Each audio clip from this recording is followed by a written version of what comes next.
여러분들은 혹시 다른 사람들에게 친절을 베풀고 후회하신 적이 있으신가요? 우리는 어려서부터 착하고 친절하게 살아야 한다고 배웠습니다. 물론 호의를 베풀면 나에게 고마워하고 내 편이 되어주는 사람들도 있습니다. 하지만 세상에는 그렇지 않은 경우도 많습니다. 현명한 철학자 쇼펜하우어의 명언을 통해 삶의 지혜를 배우는 시간이 되시기를 바랍니다. 타인에게 너무 잘해주거나 친절하게 대하지 마라. 나의 호의가 바른 사람에게 전해진다면 기쁨으로 돌아올 수도 있지만 대부분의 사람들은 나를 무시하고 그저 이용해 먹기 좋은 사람으로 볼 수 있다. 개인적인 비밀을 사람들 앞에 드러내지 마라. 개인적인 비밀을 남들에게 얘기할 필요가 없다. 좋은 비밀은 질투를 불러일으키고 나쁜 비밀은 상황이 나빠지면 결국 나에게 약점이 되는 법이다. 따라서 개인적인 비밀은 마음속 깊이 숨겨두어야만 한다. 아무리 친한 친구에게도 객관적인 자기 모습만 보여주는 것이 좋다. 주관적으로 바라보면 친구도 결국 남이기 때문이다. 적에게 알려서 안 될 일은 친구에게도 알리지 말라는 아라비아 격언이 있다. 비밀을 지키면 비밀의 주인이 되지만 비밀을 고백하면 비밀의 노예가 된다. 그리고 평화의 열매는 결국 침묵의 나무에서 열리는 법이다. 말이 많으면 말실수가 느는 법이다. 과묵함은 처세의 근본이란 사실을 우리는 결코 잊지 말아야 한다. 자신의 재능을 과시하지 마라. 자기 재능을 크게 과시하는 것처럼 어리석은 사람은 없다. 재능이 뛰어난 사람이 가장 먼저 해야 할 일은 본인이 가진 재능을 감추는 위장 가면을 쓰는 일이다. 재능이란 과시하는 순간 공격의 대상이 된다. 어떤 방식으로든 과시를 해서는 안 된다. 상대방에게 나의 월등함을 과시하게 된다면 격렬한 열등감과 분노심을 일으키게 된다. 상대방은 결국 나에게 복수심을 품고 모욕을 주어 안갚음을 하고 싶어 하기 마련이다. 사람은 본디 자신과 비슷하거나 자신보다 열등한 사람과 있을 때 가장 큰 편안함을 느낀다는 사실을 잊지 말라. 어릴 때 친했던 친구들과 시간이 지날수록 멀어지는 이유도 이와 비슷하다. 오랜 시간 자신만의 삶을 살며 어릴 때의 친구들과 비슷한 부분이 사라졌기 때문에 점점 멀어질 수밖에 없는 것이다. 그러니 나의 안전을 위해 나의 뛰어난 점을 너무 드러내지 말고 재능을 드러내야 할 때와 숨겨야 할 때를 구분하여 다른 사람을 안심시켜라. 자신이 어떤 슬픔을 겪고 있는지에 대해 말하지 마라. 슬픔은 공유해서 좋을 것이 없다. 기쁨은 좋은 사람들과 나눌 수가 있지만 슬픔은 아무리 좋은 사람이더라도 부정적인 감정으로 물들게 한다. 나의 슬픔을 위로해주지 않는다고 그 사람을 비난하지 마라. 타인 혹은 세상에 절대로 많은 것을 기대해서는 안 된다. 아무리 친해도 결국 타인인 다른 사람에게서 무엇을 더 얻으려 하는가? 결국 인간은 누구나 혼자다. 중요한 것은 혼자 있을 때 그가 어떤 사람인가 하는 것이다. 모든 것에 있어서 결국 인간은 자기 자신에게서 구해야 한다. 약간의 근심, 고통, 고난은 항시 누구에게나 필요한 것이다. 바닥짐을 싣지 않은 배는 안전하지 못하여 곧장 갈 수 없으리라. 결국 인간의 행복과 불행은 무엇으로 자신의 마음을 가득 채우느냐에 달려 있다. 슬퍼하고 좌절하며 인생을 낭비하지 마라. 우리의 슬픔은 대부분 다른 사람들과의 관계에서 비롯되므로 혼자가 되는 것에 익숙해져야 한다. 상대의 생각이나 의견에 반박하지 마라. 다른 사람이 나를 바라보는 시선과 내가 스스로를 바라보는 시각은 다를 수 있다. 이러한 불균형 때문에 우리는 자주 고통에 직면하게 된다. 다른 사람과의 관계 속에서 서로를 이해하지 못하거나 오해가 생길 때 우리는 서로를 미워하거나 증오하면서 정신적인 상처를 주고받게 된다. 정반박을 해야 할 때는 반박을 하기에 앞서 그가 그렇게 생각하는 이유가 자신의 이익 때문인지 혹은 어리석음 때문인지를 먼저 간파해야 한다. 우리가 대화를 나누다 보면 나와 반대되는 얘기를 듣거나 가치관이 다른 얘기를 들을 수밖에 없다. 이럴 때 즉시 반박하는 것은 좋지 않다. 왜냐하면 상대가 다른 사람의 말을 듣지 않는 고집불통인 성격일 수도 있지만 그가 당신의 의중을 떠보기 위해서 일부러 반대되는 의견을 내놓는 것일 수 있다. 전자의 경우에는 웃고 넘겨버리면 그만이지만 후자의 경우에는 그 속에 감추고 있는 위험에 대비해야 한다. 건전한 논쟁은 좋은 일이다. 하지만 건전한 이유가 아닌 그저 당신의 속마음을 알아내려는 교활한 속셈을 가진 사람을 대할 때에는 경계심을 풀지 마라. 경계심이란 마음의 빗장을 단단히 걸어두는 것이 지혜롭다. 상대의 인격을 무시하는 말을 하지 마라. 비록 천하고 가련하며 비웃음을 받아 마땅한 사람이라 할지라도 그의 인격을 무시해서는 안 된다. 아무리 나쁜 인격자를 만난다 하더라도 그래 세상에는 저런 존재도 필요하지라고 생각해야만 한다. 오히려 모든 사람들의 인격 속에 존재하는 영원성이나 불멸성을 찾는 것이 필요하다. 모든 사람의 천성은 결코 쉽게 변하지 않는다. 지나치게 관대하고 다정하면 상대방은 무례해진다. 인간은 자신을 찬양하는 사람보다 자신을 경멸하는 사람에게 더 신경을 쓴다. 사람들이 한평생 수많은 위험을 무릅쓰고 땀 흘려 노력하는 원인은 무엇보다도 남들에게 인정을 받기 위해서다.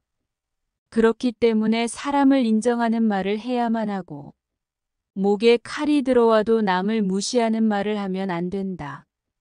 인격을 무시하는 공격적인 성향은 언제나 비성적인 말을 동반한다. 환경이 변하면 이해관계도 변하기 때문에 상대방의 태도나 행위도 달라질 수 있음을 명심해야 한다. 말이나 표정으로 부정적인 감정을 드러내는 것은 무익하고 위험하며 우스꽝스럽고 어리석은 일이다. 인간이란 모두가 똑같다. 그들은 칭찬을 받으면 비록 사탕발림이라는 걸 뻔히 알면서도 흐뭇해한다. 인간의 이런 특성은 이해하기 어려울 만큼 어리석고 무의미하다. 나의 걱정을 남에게 말하지 말라. 당신이 직면한 문제를 절대로 남에게 말하지 마라. 일 아래 사람들은 신경조차 쓰지 않을 것이고 구 아래 사람들은 당신이 문제에 처했다는 사실에 몹시 기뻐할 것이다. 언제 닥칠지 모르는 사건 때문에 마음의 평화를 잃는 일은 없어야 한다. 이를테면 우리는 불행한 일이 절대로 일어나지 않을 것이라거나 적어도 지금 당장은 일어나지 않을 것이라고 생각할 필요가 있다. 걱정에 대한 상상력을 억제하라. 걱정은 한번 시작하면 좀처럼 걷잡을 수 없게 된다. 거센 폭풍의 기운에 휩쓸린 것처럼 제멋대로 자라는 것이 걱정의 특징이다. 걱정에 대한 상상력은 모래성과도 같다. 우리는 걱정으로 모래성을 쌓지 않도록 반드시 경계해야 한다. 걱정의 모래성은 많은 열정만을 낭비할 뿐이다. 걱정으로 세운 건물은 단 한 번의 한숨으로 무너져 내릴 만큼 허망하다. 그러나 무엇보다도 주의해야 하는 것은 불행을 상상하면서 걱정하는 일이다. 바로 눈앞에 불행이 닥치기 전에는 미리 걱정하지 않는 것이 지혜로운 자의 행동이다. 인간은 누구나 홀로 있지 않을 수 없다. 결국 인간의 행복은 얼마나 홀로 잘 견딜 수 있는가에 달려 있다. 늘 남들이 뭐라고 생각할까라는 생각에 사로잡혀 사는 사람은 노예일 뿐이다. 노예는 늘 주인의 눈치를 살피고 주인의 명령을 받아야만 한다. 하기 싫은 일이 있을지라도 그것을 따라야 한다. 결코 노예로 살아서는 안 된다. 정신적으로 풍요로운 사람은 완전한 고독 속에서도 자기 자신의 사유와 상상을 통해 탁월한 즐거움을 누린다. 행복과 세상의 본질은 무엇일까? 인간 세상 어디를 살펴보더라도 그렇게 대단한 것을 얻기는 어려운 일이다. 세상에는 고난과 고통이 넘쳐 흐르고 있고 인생은 고통인 것이다. 이러한 상황에서 우리를 직간접적으로 행복하게 해주는 것은 다름 아닌 내 자신의 마음이다. 마음의 명랑함이 무엇보다 중요하다. 인간을 불안하게 만드는 것은 대상이 아닌 대상에 대한 의견이다.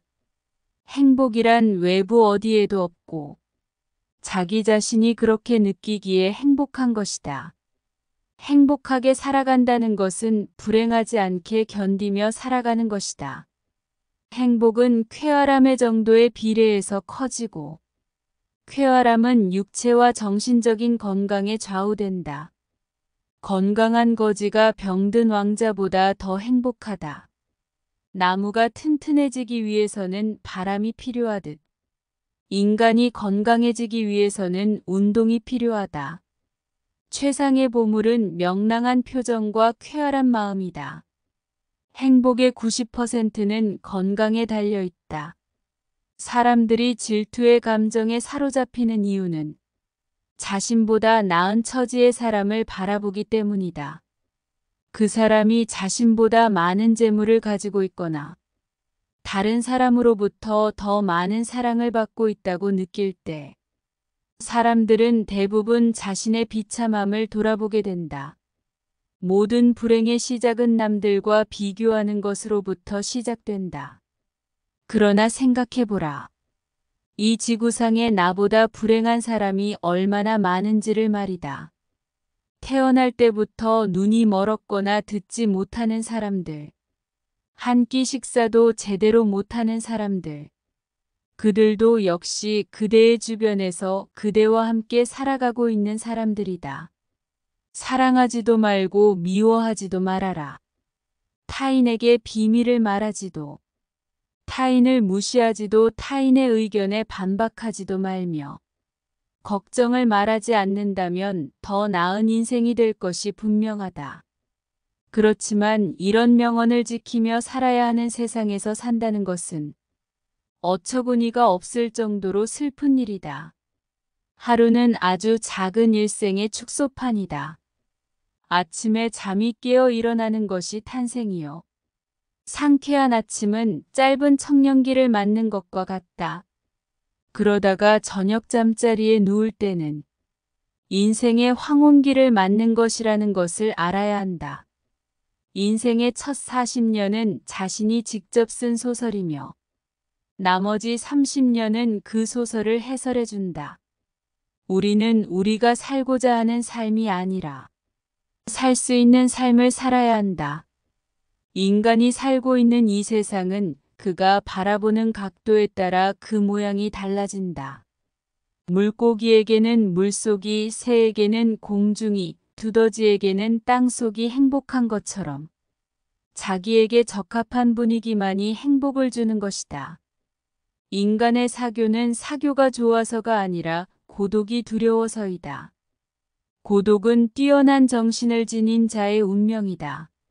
사교가 뛰어난 사람은 대체로 평범한 사람이라고 평가해도 좋다.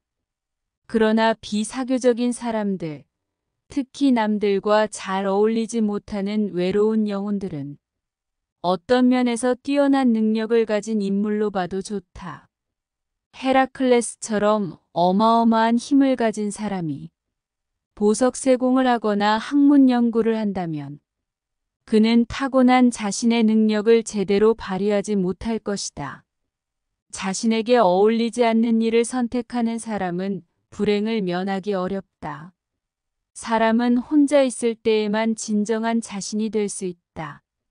우리의 슬픔은 대부분 다른 사람들과의 관계에서 비롯된다. 우리는 다른 사람들과 같아지기 위해 우리 인생의 대부분을 낭비한다. 사람들의 눈높이에 나를 맞추려는 데서 모든 불행이 시작된다. 나는 어쩔 수 없이 나다. 내가 나를 부끄러워하지 않는다면 사람들도 나를 부끄러워하지 않게 될 것이다. 돈이란 바닷물과도 같다. 그것은 마시면 마실수록 목이 말라진다. 돈 빌려달라는 것을 거절함으로써 친구를 잃는 일은 적지만 반대로 돈을 빌려줌으로써 도리어 친구를 잃기 쉽다. 계속해서 다른 사람의 사상만을 받아들 때 자신의 사상은 발전하지 못하고 상상력도 죽어버리는 법이다. 바로 그렇기 때문에 지속적으로 자신의 생각을 키워나가야만 하는 것이다. 다른 사람의 사상을 받아들이기에 급급해 자신의 생각을 키우지 않는 사람을 볼 때마다 나는 셰익스피어가 동시대인들에게 다른 나라를 보기 위해 자기 나라를 판다고 한 말을 떠올린다.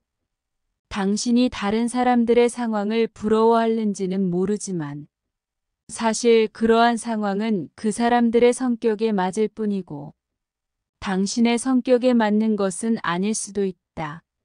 만일 당신이 그 상황에 놓인다면 자기를 불행하게 느낄 것이고 참는 것조차 거의 불가능할지도 모른다. 우리 인생은 마치 커다란 모자이크와 같아서 가까이에 있으면 제대로 알아볼 수가 없다. 그것이 얼마나 아름다운지를 알려면 그곳에서 멀리 떨어져서 봐야 한다. 우리는 흔히 우리가 갖지 못한 것을 바라볼 때마다 만일 저것이 내 것이라면 얼마나 좋을까라고 생각한다. 그럼으로써 자신의 결핍을 인식하며 불행을 느끼게 된다. 그러나 우리는 그 대신 자신이 소유한 것을 바라보면서 만일 이것을 잃어버린다면 얼마나 고통스러울까라고 생각해 봐야 한다. 마음의 동요가 적을수록 고통도 줄어든다. 활동의 영역을 좁히면 마음의 동요를 줄일 수 있다. 그러나 정신적인 활동을 제한한다면 그것은 우리를 권태에 빠지고 만다. 지나친 방탄과 쾌락의 늪으로 끌려 들어가지 않도록 조심하라. 분노나 격정과 같은 격렬한 감정의 혼란을 피하고 정신적인 긴장이 계속되지 않도록 주의하라. 날마다 규칙적인 운동을 하고 음식에 절제를 두어라. 청년기에는 주관이 지배하고 노년기에는 사색이 지배한다. 다시 말하면 청년기는 작가로서 알맞은 시기요. 노년기는 철학에 적합한 시기다. 실천하는 데 있어서도 청년기는 주관과 인상에 따라 결심하지만 노년기에는 대부분이 사색한 다음에 결정한다. 실패로 결말이 날 것이라고 예상되는 상황에 처해 있더라도 한 가닥의 희망의 빛이 보인다면 결코 절망하지 마라. 시커먼 먹구름이 하늘을 뒤덮고 있더라도 한쪽 구석에 작지만 밝은 빛이 새어나오고 있다면 그대여 결코 희망을 버리지 마라. 아무리 작은 빛이라 하더라도 그 빛은 세상을 환하게 비춰줄 수 있으며 우리의 앞길을 열어줄 수 있다. 저기에 자그마한 빛이 보이지 않는가? 천지가 뒤집히기 전에는 용감한 사람은 결코 쓰러지는 일이 없다. 용감한 사람은 어떤 일에서든지 한 가닥의 희망의 끈을 잡고서 험난한 파도를 향해 뛰어든다. 하지만 대부분의 사람들은 작은 빛보다는 무거운 먹구름만을 의식하며 두려움에 떤다. 그러나 먹구름은 반드시 거치기 마련이다. 진정한 용기를 가진 자라면 그대여, 그 작은 빛을 향해 자신의 모든 것을 던져 최선을 다할지어다. 차원 높은 숭고함은 시련 속에서만 얻을 수 있다. 자연은 때때로 사나운 회오리 바람을 내보낸다.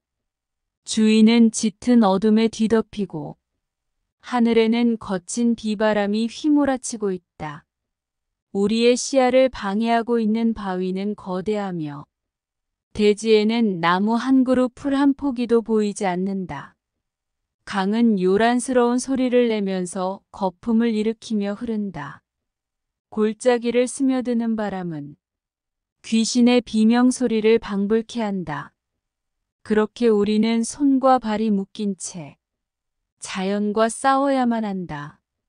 이러한 조건 속에서도 고통이나 고뇌의 마음을 빼앗기지 않고 사물을 객관적으로 바라볼 수 있다면 인식의 순수한 주체인 나는 모든 것을 분명하게 통찰할 수 있다. 객관적인 인식과 냉정한 통찰은 우리에게 있어서 반드시 필요한 능력이다. 이러한 인식과 냉철한 사고가 없다면 우리는 수많은 세파에서 살아남을 수가 없다. 무모함과 거침에서 벗어날 수 있는 길은 논리적이며 이성적인 사고뿐이다. 지금까지 쇼펜하우어의 인간관계에 관한 지혜들이었습니다. 이 지혜들이 도움이 되시기를 바랍니다. 저희 황금지혜를 시청해 주셔서 감사합니다. 여러분의 행복하고 지혜로운 삶을 응원합니다.